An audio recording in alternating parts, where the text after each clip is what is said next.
बिहार विधानसभा के चुनाव नजदीक ज्यों-ज्यों आता जा रहा है, राजनीतिक दलों की तरफ से एक दूसरे के खिलाफ पॉलिटिकल हमले तेज होते जा रहे हैं। राहुल गांधी, तेजस्वी यादव की वोटर यात्रा चल रही है और उसके जवाब में प्रधानमंत्री नरेंद्र मोदी भी लगातार बिहार में पॉलिटिकल रैली कर रहे हैं। सरकारी कार्यक्रमों के जरिए आरजेडी, कांग्रेस और इंडिया अलायंस के दलों पर तीखे हमले कर रहे हैं।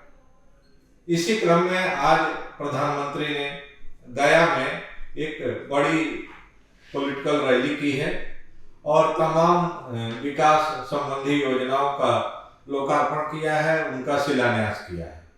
लगभग 12,000 करोड़ की परियोजनाओं का लोकार्पण और शिलान्यास करने के बाद प्रधानमंत्री ने सीधे तौर पर आरजेडी और कांग्रेस को भ्रष्टाचार परस्त, भ्रष्टाचार समर्थक दल के रूप में परिभाषित किया है। उन्होंने पहली बार संसद में पेश भ्रष्टाचार को रोकने के लिए अपराधीकरण के खिलाफ जो विधेयक पेश हुआ है उस पर अपनी खुली राय जाहिर की है।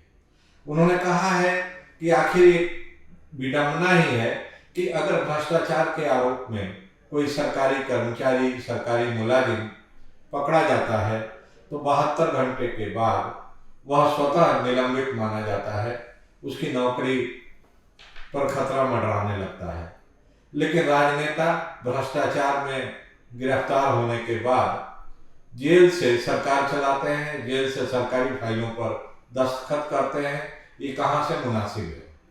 उनका कहना है कि उनकी सरकार भ्रष्टाचार के खिलाफ मुहिम जारी रखेगी और उसी भ्रष्टाचार को रोकने के लिए संसद के दोनों सदनों में एक विधेयक लाया गया है, जिस विधेयक के जरिए राजनीति के अपराधीकरण और भ्रष्टाचार पर लगाम लगाया जाएगा और विरोध चाहे कोई जितना करे, लेकिन उनकी सरकार इस कानून को बनाने के लिए प्रतिबद्ध है और इस बिल को संसद के दोनों सदनों में पारित कराकर कानून का रूप जरूर दिया जाएगा।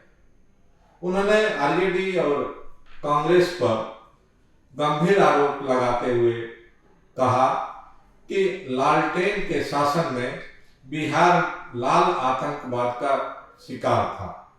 बिहार में आतंकवाद को बढ़ावा दिया जा रहा था। बिहार में कानून व्यवस्था की स्थिति खराब थी। बिहार विकास के बजाय विनाश के रास्ते पर भटक गया था और शायद यही कारण है कि जब से बीजेपी और जेडीयू की सरकार है तब से बिहार एक बार फिर विकास के रास्ते पर चल पड़ा है और लगभग 20 साल के शासन में बिहार का चहुमुखी विकास हुआ है। प्रधानमंत्री ने अपने संबोधन में ऑपरेशन सिंदूर का भी जिक्र किया। इसके अलावा उन्होंने घुसपैठियों के मुद्दे को भी बहुत प्रमुखता से उठाया।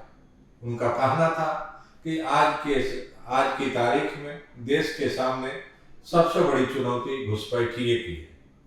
घुसपैठियों को रोकना सबसे बड़ी प्राथमिकता है और इसके लिए जो भी करना पड़ेगा उनकी सरकार करेगी। उन्होंने ऐलान किया कि बहुत जल्दी डेमोग्राफिक कमीशन अपना काम शुरू कर देगा और डेमोग्राफिक कमीशन के जरिए देश में और बिहार में जो घुसपैठियों का आना जाना है उस पर अंकुश लगाया जाएगा और बिहार के लोगों का हक घुसपैठियों को देने से रोका जाएगा। उनका आरोप है कि आरजेडी और कांग्रेस पार्टी बिहारियों का हक छीनकर घुसपैठियों को देना चाहती है, बिहारियों का हक छीनकर अपना वोट बैंक बढ़ाना चाहते हैं।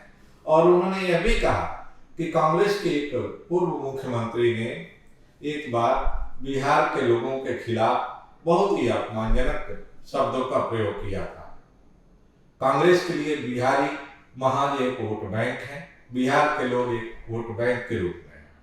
इसलिए चाहे वो कांग्रेस हो, आरजेडी हो या इंडिया अलायंस के बाकी दल हो, वो बिहार के विकास के बजाय अपने वोट बैंक की चिंता करते हैं। उनका आरोप था कि इंडिया अलायंस के दल बिहार में और देश में नफरत के राजनीति को बढ़ावा दे रहे हैं, नफरत बढ़ाने की कोशिश कर रहे हैं और उनकी सरकार और एनडीए उनके इस मंसूबे को कामयाब नहीं होने देगा। सबसे खास बात यह रही कि प्रधानमंत्री की तरफ से पहली बार संसद में पेश इस विधेयक पर अपनी राय जाहिर की गई। उन्होंने यह भी स्पष्ट किया है कि विरोध चाहे जितना हो, लेकिन उनकी सरकार और एनडीए अलायंस इसका विधेयक को पारित कराने के लिए प्रतिबद्ध है और अब किसी को भी भ्रष्टाचार करके सत्ता में बने रहने की छूट नहीं दी जाएगी। इससे एक बात और साफ है कि जिस तरह से बिहार हमेशा से देश की राजनीति में बदलाव का केंद्र रहा है, चाहे आजादी का आंदोलन हो, आपातकाल का विरोध हो या अब वोटर यात्रा के जरिए मौजूदा सरकार के खिलाफ एक जन आंदोलन खड़ा करने की कवायद है। इसके मद्देनजर प्रधानमंत्री ने भी अपनी पूरी ताकत बिहार में झोंक दी है और वे आसानी से इंडिया अलायंस के दलों को अपने पॉलिटिकल डिजाइन में, अपने पॉलिटिकल मिशन में कामयाब नहीं होने देना चाहते। इसलिए एक के बाद एक लगातार घोषणाएं हो रही है, चाहे विकास के मामले में या कानून व्यवस्था के मामले में या बिहार के लोगों को समाज कल्याण से जुड़ी हुई योजनाओं को लाभ पहुंचाने के मामले में। हर वह कोशिश जारी है प्रधानमंत्री की तरफ से, एनडीए सरकार की तरफ से, जिसके चलते कि एक बार फिर आने वाले विधानसभा चुनाव में वहां पर एनडीए की सरकार की वापसी कराई जा सके, बिहार में एक बार फिर एनडीए की सरकार बनाई जा सके और इंडिया अलायंस जो लगातार बिहार के जरिए एनडीए सरकार को सत्ता से बेदखल करने की कोशिश में लगा है, उसको राजनीतिक शिकस्त दी जा सके। धन्यवाद।